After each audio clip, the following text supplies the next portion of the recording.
It is Sunday, November 25th, 2012, and it is Book Review Sunday, here on your daily dose of D&D.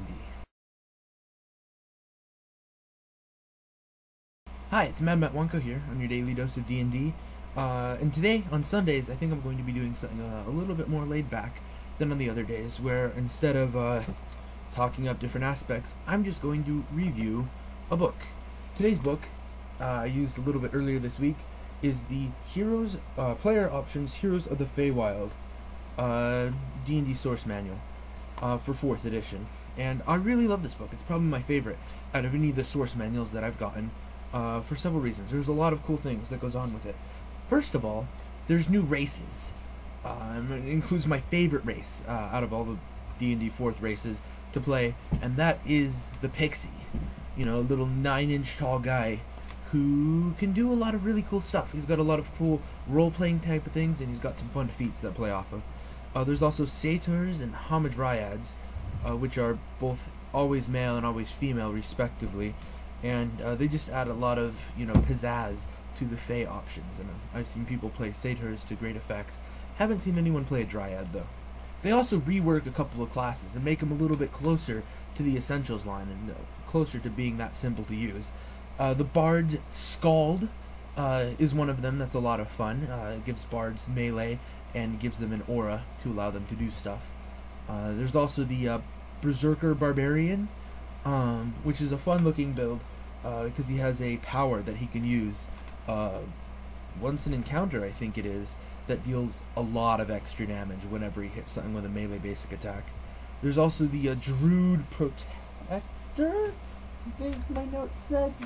And there's a version of the Druid, at least, that allows you to make a burst of difficult terrain. There's also a really cool at-will power that they add called Magic Stones that can let you target up to 3 people and push them. And that's really cool, because very few at-will effects have a straight-up push. There's some maxing that you can do there. Finally, the final class is a mage or wizard sub-build called the Witch, and it's a Fey wizard, and it looks pretty fun as well. They also do a bunch of feats for it, for all of the races and classes that they've put in, as well as some other fun ones that are these fun ones are some feats that depend on you having the Fey origin. So you could be a gnome or an elf or a lot of different stuff, and you can get things like a wizard's cantrip for a feat. You know, suddenly you're able to do a wizard spell, and that's pretty sweet. There's also some weapon expertise that they added to it that look pretty cool, and my Pixie's favorite feat ever, which is just like game-breakingly awesome, and I love it so much. More on that later, during a Weird Build Wednesday.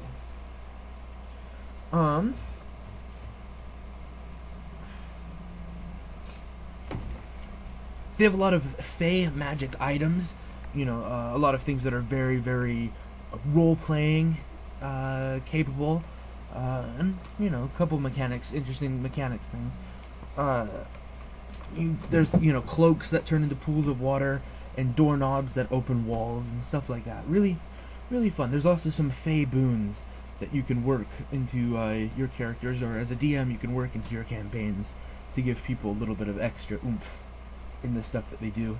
They also add a lot of themes. By a lot, I mean like 4, that are very, very cool. You have a Fey Beast Tamer, and the Unsili Agent that I talked about yesterday, however you pronounce that. And then there's 1 or 2 more, and they're all really cool, though I haven't actually done much with any of them. Another important thing about this book, and this is, you know, less for players and more for DMs, is it talks a lot about the Feywild. The earlier book, the book that came out like just previous to this, Player's Option Heroes of Shadow, didn't really talk about the Shadowfell all that much. I guess there's other manuals that have some information there, but this book has a lot about the Feywild. I would almost say a third of it is not, you know, a third of it is not mechanics material, but is just flavor for the Feywild.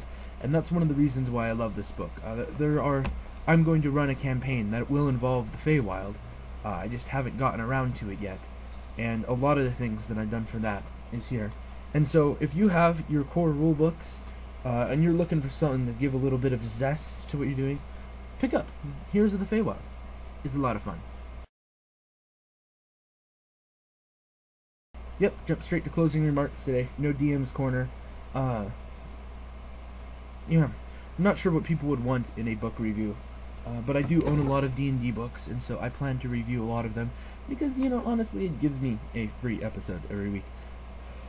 So if you have any questions about books that you would like reviewed, or questions about the Feywild book, please leave them in the comments below. This is Matt Wonka with your daily dose of D&D, and if you stay online, I'll see you guys next time. Peace out.